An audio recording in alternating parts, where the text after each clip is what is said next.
Thanks for tuning in to That's What I Call Marketing, the Cannes Sessions. Brought to you by Freedman International, the international campaign experts taking the pain out of your multi-market campaigns.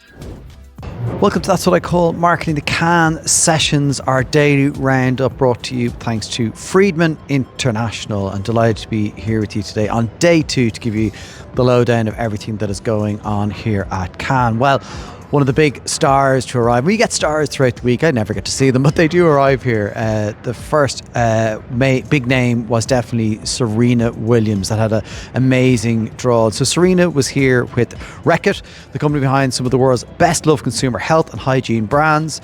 And they've launched a global initiative, Wreckit Catalyst, to support and scale up to 200 health and hygiene startups founded by women and underrepresented entrepreneurs. Hoping to fuel solutions that will improve access to health and hygiene for 5 million people worldwide. So Serena Williams is here to talk about that and really talk about why she believes this is the right thing for her to be putting her name to. They've announced an open call here at Cannes Line, encouraging women-led businesses around the world to apply for a seat at one of Wreckit Catalyst entrepreneurs by visiting Wreckit.com. And Serena was quoted as saying some of the world's most pressing healthcare challenges can be solved by bold, innovative ideas if they're given the right support to thrive and scale. And this includes mentorship, funding and unwavering belief. So I think it's a wonderful thing to launch here at Cannes. I think absolutely when you think about it, bold, innovative ideas are the things that we are here to discover, to get inspired by. And that was certainly an inspiring way to open day 2 of the Cannes Line Festival of Creativity. Of course, we are here for awards. It's a huge part of what goes on here at the festival.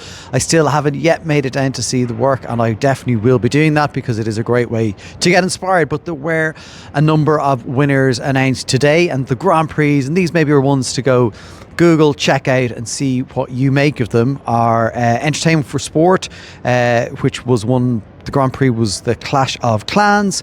Entertainment for Music was Rimas Music and Bad Bunny from Puerto Rico. Entertainment for Gaining was Call of Discounts Gut Brazil.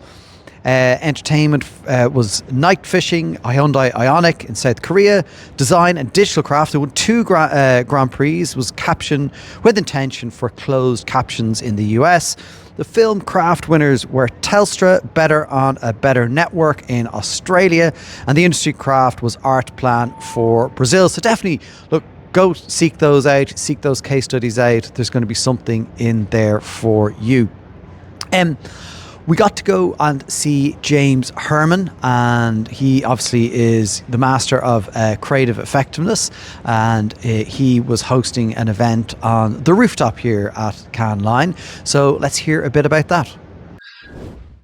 James, great to see you. How are you getting on? I'm getting on so well. I'm having a really great Cannes. It's only day 2, so it all could change. You know, it could go pear-shaped at any moment. But so far, so good, my friend. Listen, tell me a bit what was going on here this evening. You had like a invite-only special friends event. Yes, that's right. And I got invited. You got invited. You're a special friend. Yes, tonight was just to really just gather a group of people, talk a little bit about the Master of Advertising Effectiveness program that I run, talk with Shelley Brown from FCB in Toronto. She's a Chief Strategy Officer.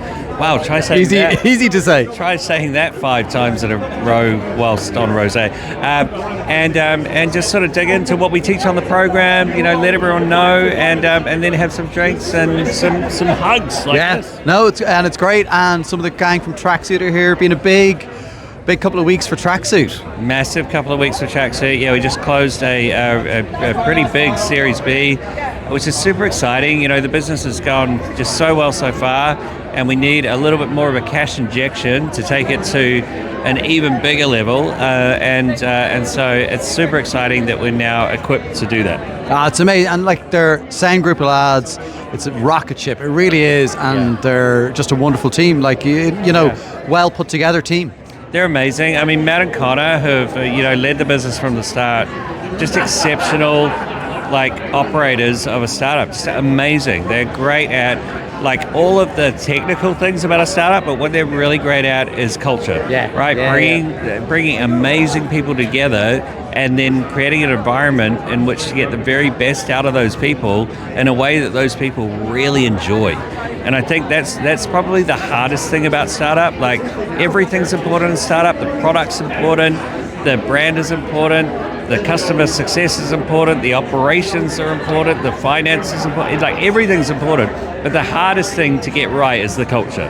And Matt and Connor are just like unbelievable at building an incredible culture. Yeah, and as they scale, they continue to build the right culture. You know what I mean? They really invest in it. Come here, while I have you, Scott Galloway. Love Scott. But he was kind of at it again, wasn't he? Well, I mean, look, I love so much of what Scott has to say. He's a very, very thoughtful, very insightful guy who is right about so much. And I actually really, like 99% love him. But when it comes to marketing, he just occasionally says things that are both untrue and are also potentially quite destructive or even ruinous if people were to follow his advice on marketing. So I'm not anti-Scott, I'm just very defensive of the truth. And it's really important that we invest more in advertising and brands. You know, we've got the data to prove it. It's really, really critical to the growth and success of companies. And so I just push back in the service of the truth. And to be fair, I've talked with Dan and Jasper about this on the podcast, where we've looked at like acquisitions like Poppy or Rode, and like it's brand equity that is, you know, huge, well, good product, like all the other good things, but brand equity has been a huge part of those brands growing. So you can't deny, and yes, advertising has changed, but marketing is still fundamental. The fundamentals are still really important, and it's really important. What you're saying is right. It's really important to note that it's not just about building a great brand. You've got to get all the other stuff right. What a great brand does is it amplifies the success and the value of all the other fundamentals, right? That's what it's there to do. If you get all those other fundamentals right and you amplify them with great brand, great marketing, great advertising, those fundamentals become vastly more valuable. If you've got a great brand and you've got a terrible product, or the experience with the product is no good, or you don't have the right fundamentals in place, you will fail. Like, it's not a panacea, great brand or great advertising. It's not panacea at all. You've got to get all those other things right. But it's an amazing sort of amplifier and accelerator of the ability for those fundamentals to create huge value. So we should be looking at it in that way. 100% agree. And listen, I always say it, thank you. You were one of my very early guests, and you took a chance by actually doing an interview with me, and I always really appreciate it. You're so kind. Oh, my pleasure. Always. Paul Dervin saying he was the first guy. James, thanks a million. You're welcome, buddy. Cheers. Noelle, thanks a million. You weren't going to join, but you're the right person to tell us about Lions Learning. Yes, so I joined the Lions Learning division this year. I think it is the most exciting division at Cannes Lions. Not only do we have our campuses and all of our academies, we actually have 6 digital e-learning courses for creatives, strategists, brand specialists, marketers, and people just starting out. One of our most popular courses is with the incredible Jame Hurman. It is a Master of Advertising Effectiveness. We have had a lot of fantastic agencies and fantastic brands join this course and rave about it. So today's session was with FCB, who have sent almost everyone on James's course, which is why him and Shelley were having a chat today. Shelley, the Chief Strategy Officer from FCB Toronto. The next cohort starts on July 14th. And Perfect timing. Perfect timing. Spaces are booking up. So if you're interested, please email lionslearning@canneslions.com or look up James's Master of Advertising Effectiveness and secure your spot today. Amazing. And to be fair, it is a wonderful course. And James has done an amazing job. Also kind of, I don't want to say teasing it, but like he puts content out there, so you can find stuff, even on work, you can find some of the information, but it goes deep. And I've seen people posting online about it and saying how kind of transformative it's been for them. And look, we're here about the power of creativity. Let's celebrate it and let's get on James's course. Absolutely, and that is what Cannes is all about. So looking forward to seeing a lot of your listeners joining the July cohort. Thanks. Maybe we should do a promo code or something. Maybe. Well, look, if they mention your name, in their submission, then we'll do a mates rate. Oh, there you go. Mates rates, if you mentioned, that's what I call marketing in your submission. Listen, Noel, thanks a million. Thank you. Have a lovely Cannes. We got to bump into Paul Darcy, who was former CMO of Indeed and Miro, and is now CMO at Moloko. So really quick bump, said hello to Paul for a couple of minutes. Great to see him, and he has some exciting things planned for Moloko. We'll definitely catch up with him again at the podcast. I also happened to go into Adweek House, and I actually didn't know what was on, and it turned out that it was Neal Mohan, who is the CEO of YouTube. And it was a fascinating 45-minute discussion. Really got in deep with Neal in terms of his views on how YouTube was winning the TV battle. Some comments that Netflix have made about YouTube, which you'll hear in a second. What his view is on the role of creators, the role of the platform, how it supports creators, supports in terms of revenue. How those creators then are moving into other TV platforms was discussed. It's just a fascinating conversation. He talked about AI at the very end of the conversation. So lots of interesting things. I took some snippets from that conversation, which I'm going to share with you now. So you have to just be a little bit forgiving of some of the background noise and some of my slightly shaky camera work, but it is worth listening to the snippets from Neal and getting his perspective of the role of YouTube and how they plan to win the battle for, I guess, the eyeballs. So let's hear from Neal from Adweek House. That may not sound like a huge number, that is a massive number. It's the first streaming platform to surpass that milestone. Number two, second place is Netflix at around 8.5%. So I'm going to read some things Ted Sarandos, this co-CEO of Netflix, has recently said about YouTube. And then I want you to react. Okay, so here's some sick burns coming. Okay, okay. Ted said YouTube is a platform focused on killing time, and Netflix is in the spending time business. YouTube doesn't pay creators upfront for content, putting them at financial risk. And he suggested that YouTube creators could find a more stable financial future with Netflix. And the last thing he's been emphasizing is Netflix's focus on creating and storytelling. So you've gotten under Hollywood skin. I want to hear your reaction to this.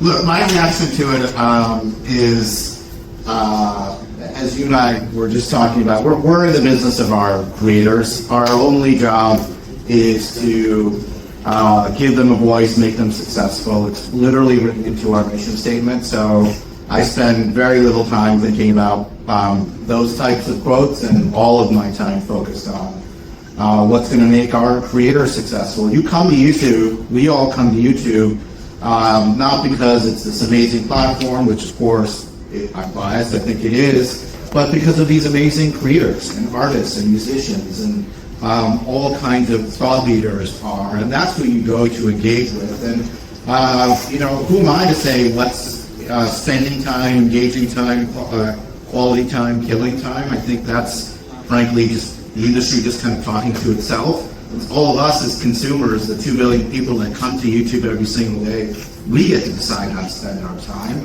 And increasingly, more and more of them are spending it with the amazing creators on YouTube. Especially in recent years, YouTube is the epicenter of culture. It's not just this amazing creator content. You mentioned some of these great examples with Ms. Rachel, but it's all the fandom and all the engagement that happens around it. And I think, other platforms are taking notice of that. And how do I feel about it? I think it's fantastic, because these creators, every time they speak to me, they tell me that YouTube is their home base. They understand that all of that success that they're getting on YouTube, but that they're getting off of YouTube, derives from this incredible audience and this connection, this authentic connection to their credit that they've built on YouTube. You go to Mr. Beast, to Jimmy Donaldson's offices in North Carolina. He's got kind of his 5 rules of success.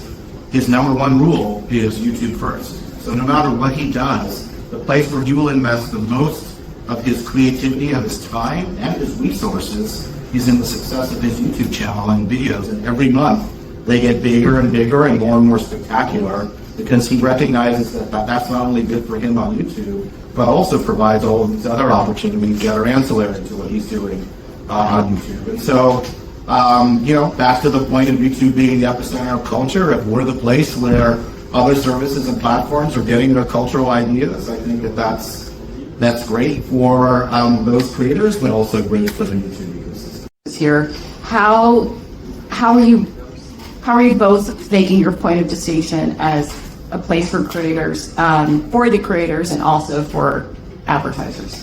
Yeah, I mean, what I'll say, and actually I'll point back to where this conversation started.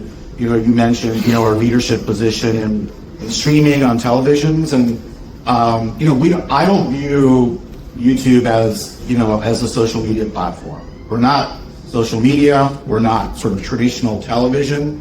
We're really in our own lane. Characteristics of streaming, what have you, and as a result of it, like the way I think about YouTube is it's a creator platform. Like the content on YouTube is creator-led, creator-produced content. We are very proud of the fact, I'm very proud of the fact that we are the world's original and largest creator economy. We intend to remain that way. When YouTube started 20 years ago, that term creator was meaningless. It didn't mean anything. Like when that Be It the Zoo video was uploaded. You fast forward to today, creators are a worthwhile profession and pursuit by young people all over the world. That's a testament to what YouTube stands for. We paid out over $70 billion to the creator economy over the last 3 years. The last time we measured that number continues to grow. Hopefully will continue to grow. And the way that I think about it from a brand standpoint is that by investing in YouTube, you're really participating in that ecosystem, but you have to do it by being a creator first and really doubling down. And it's a global ecosystem, right? So think about it that way. And think about it over the long term. Like it really is not just about what you're thinking about in this year's upfronts or in this year's sort of scatter markets or what have you. It's like a multi-year sort of slow burn type investment. And the brands that do that, are the ones that see the results. These award shows about a major event on television than the main event itself. So is that something that should send, fear down the spines of people who are making this tentpole programming for legacy Hollywood? The way I look at it is all of Hollywood, all the studios, when I have conversations with them, one-on-one conversations with their leadership, it's not about that. It's always about how can we do more with YouTube? Mm-hmm. And some of the biggest quote-unquote creators on YouTube are these studios, given the amazing IP that they've had, in some cases, well over a century, right? And so I think the reason why they view us more as partners than sort of as some kind of a threat is because of what you're describing. This notion of fandom. And fandom isn't just about I like this particular movie, or I like this particular character or this genre, and I'm producing my own content around it. Of course, it's that aspect, but that fan-created content in of itself is also culture defining and culture setting. And that's really, back in your quote, that's really, really important. And so if done right, then all of this amazing sort of traditional studio content can work hand in hand with it in a self-reinforcing way. And by the way, I think that really works for brands too. So if you want to be immersed in that type of content, you better make sure that you're also plugged into all of this amazing fan content, and don't think about it as ancillary to the original programming, to use your quote. Think about it as sort of augmenting the culture around that. And that is really what happens on YouTube. You go and visit, you go to VidCon, it's sort of a real life example of what's happening, right? Like these people, families from all over the world coming so that they can get 10 minutes with their favorite creator in real life, and the lines are out the door. And it's very unique, I think, to the YouTube creator, because YouTube is a platform that is creator first. The face of the creator is what matters, as opposed to trend of the day, feed of the day kind of a thing. And that's really, really core to that fandom that happens. And that's what I think a lot of traditional studios lean into. Yeah. In the last year, talk to me about Sunday Ticket, NFL Sunday Ticket. So that you pay $2 billion a year for those rights, as was reported. So don't believe everything. Okay, all right, okay. Maybe it was 3. Just kidding. Is that a recoupable expense for YouTube? That's a lot of money. Like, how are you feeling about how that has worked for you? Yeah, I think that's actually a great example, Janice, of a lot of different things that we talked about kind of coming together. Because the reason why I was so excited about it and why we did it, and by the way, also why we're doing the opening weekend game, the Sao Paulo, the Brazil game, with the Chiefs and Chargers, going to be on YouTube. So the first, really in front of the paywall, open aperture to the 2 billion users that come to YouTube every single day. The NFL is very excited about it, as am I.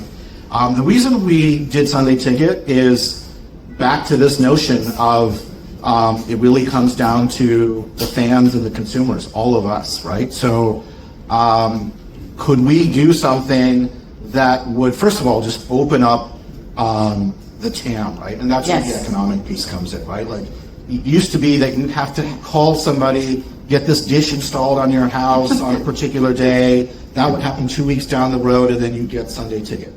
Well, now with a couple of taps on your phone, you're up and running watching your favorite team, no matter where you live in the U.S. So that was one aspect, and that was, TAM expanding in terms of the opportunity, not just for the NFL, but frankly for YouTube as well. The second is, could we actually do real product technical innovation? So one of the features that everybody writes to me about it is multi-view, right?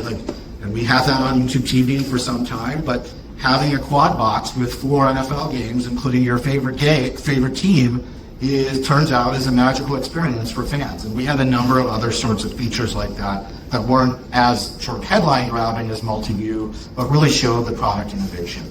And the third and most important reason was everything that we were talking about, which is, if you're a young fan, I have, my son is a 17-year-old sports nut, but everything that he watches is through the lens of his favorite YouTubers and sports creators. And the NFL recognized that.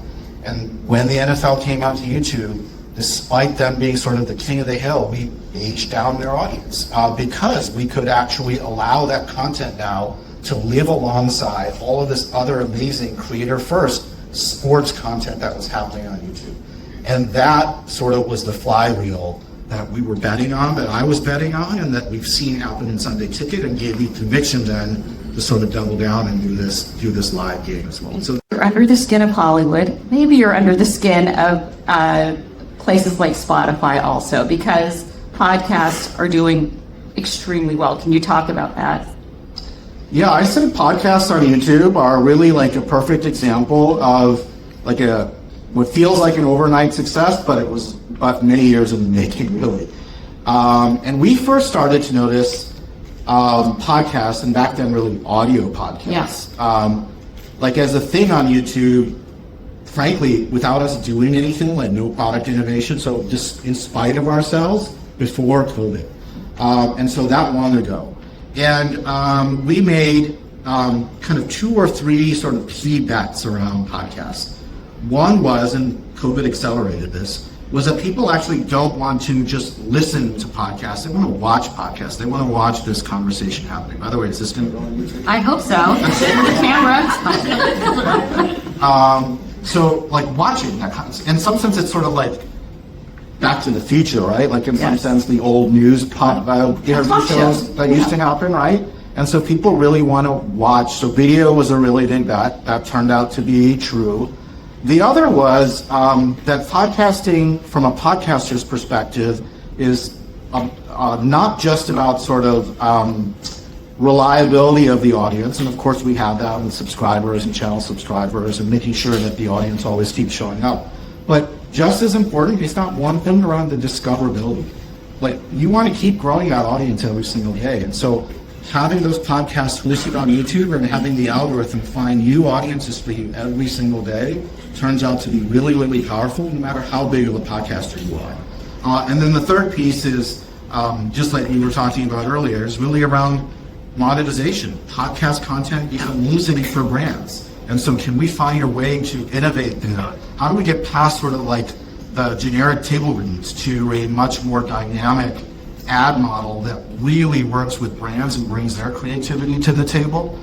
So that's a big bet for me. So those are the three areas in terms of how I think about the success of podcasts. And a lot of creators using Google Theo and putting things up online. So let's talk about where you see the future of AI and creators, but also, I saw the changes recently about content moderation at YouTube. How are we going to ensure we don't end up in a mountain head situation for anyone who's watched it? Well, first, kudos to both of us for not bringing up AI and having this whole conversation. Now we're here. Look, I think that two things will be true about AI that have been true, at least in my experience, about every sort of technological paradigm shift, and that's really what's going on with what we're experiencing with AI. The first is like, you can't sort of hide from it.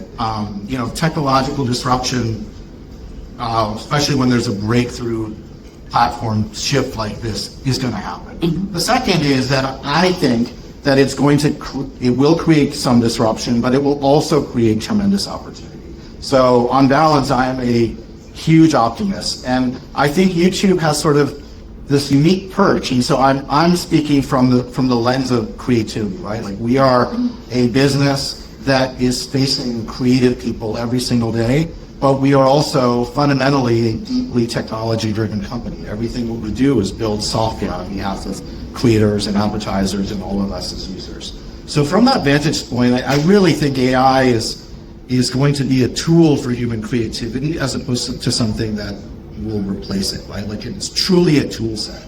So, couple of examples. You mentioned one of them, Theo. That is amazing, right? It will be disruptive, right? You can see that, but it will also put these incredibly powerful tools and capabilities in the hands of amazingly creative people that otherwise, frankly, wouldn't have had access to them. Right. And I would argue in the long run that is going to be better for creativity and opportunity for human beings. And will, as these creators that use these tools become successful, they also become employers, and they in aggregate become huge employers, right? We just did this study in the U.S. where nearly 500,000 jobs are in the creator ecosystem industry. I think AI has the potential to create those types of opportunities by really just democratizing access to these tools and then allowing these people to build up and hire people. That's the first. The second thing that I would say is that it's not just about, like, when you think about AI and the concept of something like creativity and entertainment, it's not just about producing video or producing audio. That's sort of where the mind immediately goes, and that's kind of where, like, the sexy opportunities are. But a lot of AI is going to be around things like, one of the things that creators are really excited about, and when I speak to brands are also really excited about is like multi-track audio. Right. So what if you could take AI and it could translate your video into not just the top 5 languages, but the top 100 languages? And it could do that almost instantaneously with very high precision, and do it in a way that keeps your voice, keeps your intonation. What is that? Well, I would argue that is not just audience expanding, but that is business expanding as well. And so that's another big area of opportunity. And the final thing that I'll say, and I think YouTube has a track record on this, specifically because we invented technology like Content ID, which is also another AI piece of technology. What I mean by that is our core principle is always going to be about protecting the rights of creative people, just like we did with Content ID. And those are not just words. We actually have a track record of doing that around copyright. So we supported the No Fakes Act, for example. So if you are a creative person and you're protecting your face or your voice, can YouTube give you a set of tools to do that in a way that is important to you, where the economic value accrues to you? So it's being bold in terms of technology like video and multi-track audio, but also being responsible around some of the challenges that will come with it and how we can actually protect creative people. Of Of course, as you know, these Cannes sessions are being brought to you by Freedman International, who take the pain away from your international campaigns. And Kevin Freedman has been on the ground since yesterday afternoon, and I've seen him. I actually haven't seen him in person yet. I've seen him posting about where he's been. So I said to Kevin, we need to sit down. I need to catch up with you, pick your brain on what you have seen and heard here at the Cannes Festival Creativity so far this week. So I caught up with Kevin, and let's hear what he has to say. Kevin, we were outside, and amazingly in Cannes we had to come inside because it started to rain. Yeah. Listen, tell me, you've been here for a day and a bit. How's Cannes been for you? Has it been kind? Whole day and a half. It's been furious and manic as always. Yeah. And actually, a lot of Americans here, actually. Yes. Incredible number. They've really come in force, both on the speaker circuit and, the creatives, and, that's been amazing. Met people from Mexico, Colombia, Italy, Germany, France, of course, the USA, Canada. So, that's only in a day and a half. So it is the global melting pot, isn't it?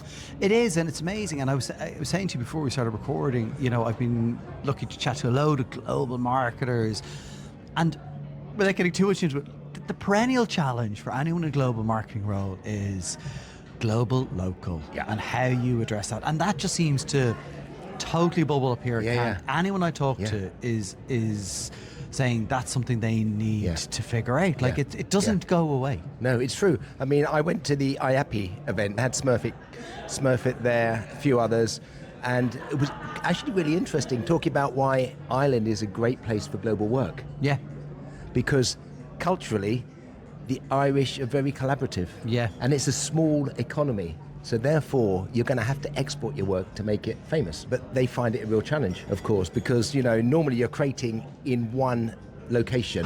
How do you make sure it's relevant across the world? Went to a Microsoft event all about AI, because I've come here particularly to learn about AI. Okay. That for me is what are brands doing? Yeah. What are agencies doing? Yeah. What are tech companies doing for AI, for obvious reasons? Yeah. So this is the CMO of Microsoft for the cloud business. One of the first things she says is, we really struggle with localization. Really? I think that would be one of the things, even in this world of technology and, AI and it's, everything's easy. It's really interesting that is still. Well, she's hoping the tech will make it easier. Okay. She's hoping the AI, because AI can do stuff really fast. Yeah. I think probably one of my favorite sessions, which was about scaling content. This is where AI plays. They called it fast and vast, scaling content without losing the plot. They had the reps from Heineken, from Wreckit, from other big brands there, and really, really interesting. Okay, so some of the things I learned. Heineken works with an organization, a tech provider of dam and other services. Around 80% of the assets in the dam are never used. Oh. Now, I went to my first dam conference dam is digital asset management, 2005. It's the same problem. He said 60% of the creative developed or coming out of in-house agencies, not used by the markets. Oh. Just not relevant, resonate. People are creating, but they're not creating with respect to how we're going to use this content. So we're creating loads of stuff, but it's not being picked up. Because they're not looking at the media plans, they're just creating content because it seems like a good idea. Someone said, let's create all this stuff. So there's a huge amount of wastage. Then you talk about the global local thing. Countries all doing their own stuff. So these problems have been around for years and years, and they're still an issue. So everyone's talking about generative AI. Creates your copy, does automated translations, it creates your imagery, it creates my lovely lanyard. Okay, there's a purpose for that. But even Adobe now, in their suite, they're recognizing it's really hard to keep the content consistent over the course of a video. So Gen AI has its purpose, but then there's Insight AI. So how do you use the data? How does AI hook into the data to give you better results? But what this guy was talking about was operational AI, which I'm very interested about. Okay. Using AI to manage workflows. Right. To streamline processes, okay? So I know this isn't about creativity, but we're in the business of getting campaigns out across lots of markets, and that is hugely complex. Yes, you can use AI to streamline the operational flows, and think about all the silos, and you work in big companies. The silos they have between the marketing teams, the sales teams, supply chain teams. Agentic AI can help streamline that. I think that is really, really interesting. What I love about this is you're in an industry that could and is probably being disrupted by AI, and it's a bit like John Haggerty when he was talking, and you've got someone who has made some of the best advertising in the world ever, and he and you, I'm putting you in the same ilk as John Haggerty. Thank you. Yeah, I made it, guys. I made it. But in terms of, you're not going, no. Oh, not at all. Do you know what I mean? Like, it's really interesting. Not at all. You can't run away from it. If you are, you're dead. Yeah, You know, I started the business in print. Yeah. Then we went into the internet era. Then we've been in the digital era. Then we're the mobile era. Now we're the AI era. It's technology. It's exciting. It's fascinating. Is that just brilliant? It really is. And what I picked up, AI is a portal, not a bridge. Think about that phrase. AI is a portal, not a bridge. What it means is you can't do incremental changes to your process or approach to get the best from AI. You've got to envision being somewhere completely different. Yeah. And get yourself there. Yeah. I think that's really powerful. Isn't it? Oh, I love that. Yeah. Yeah. Clever. Amazing. Another really interesting one. So MasterCard, they've got two sides to their business. B2B side, so they're doing deals with banks, of course. You know, you can't, as a consumer, buy a MasterCard. You have to do it through your bank. And then they've got the B2C side. On the B2B side, they've got 60,000 banks that carry MasterCard cards. Okay. And issue them out to their customers. Consumers, okay, yeah. One of the big issues was when they sign up a new bank, they want to create a really sexy, funky credit card or debit card, yeah? And there was, around the MasterCard, use of the MasterCard logo, of course, there's a lot of rules. Yes. The colours, positioning, and all the rest. And it was really frantic trying to get approval of the design of the card. You can imagine going back and forth, back and forth. They've created a card AI generator system. Stop. Yeah. You're a bank in Indonesia. You put in to the prompt about your bank, your consumer, your target audience, what you want. This generator will generate you 20 versions of cards on brand to your brand, but to the MasterCard brand and to your target audience. There's no approval.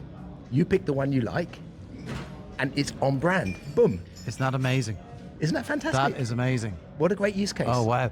And it seems like Festival of Creativity, I find that phenomenally creative. Like, I just think it's a creative solution to an amazing problem. Yes. Oh, my God. The other thing that came out of the IAPI, which is the Irish Association chat, and talking to, actually it was Jen next door. Yeah. You know, creatives in this industry have got amazing imaginative and problem-solving powers, which they're using today to create, let's say, advertising and marketing campaigns. Could we not harness some of those talents on real-world problems to actually use their creative problem-solving powers on real-world issues? Be amazing. That would be. This would turn Cannes into something. Yeah, to be fair to Cannes, they have kind of, they've definitely awards for kind of sustainability, good and all, but you're right, it could completely change it. And what's the plan then for the rest of the week? We're going to catch up again on Thursday. So I've got more time at Microsoft tomorrow. I've got time on the Canvas beach. I've got time in the Adweek beach. So I'm basically spending about half a day in each place. I'm listening, trying to learn. I'll tell you what's missing, and this is really notable for me from a couple of years ago. There is nothing about DEI on any agenda anywhere, as far as I can see. Yeah, so I spoke to Carell Cooper. Shaming for the big brands. There you have it. That is it for the Cannes Sessions Day 2. That is the full roundup of an incredibly busy but thoroughly enjoyable day here at Cannes.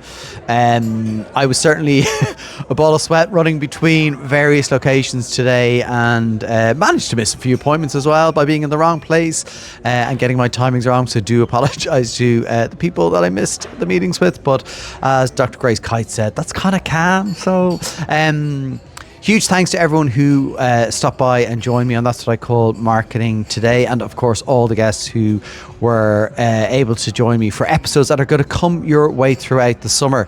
If you've enjoyed That's What I Call Marketing, please do like, rate, review, share, subscribe. Any or all of the above is much appreciated.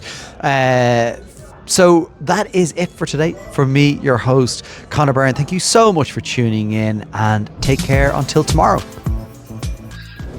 Thanks for tuning in to That's What I Call Marketing, the Can Sessions. Brought to you by Freedman International, the international campaign experts taking the pain out of your multi-market campaigns.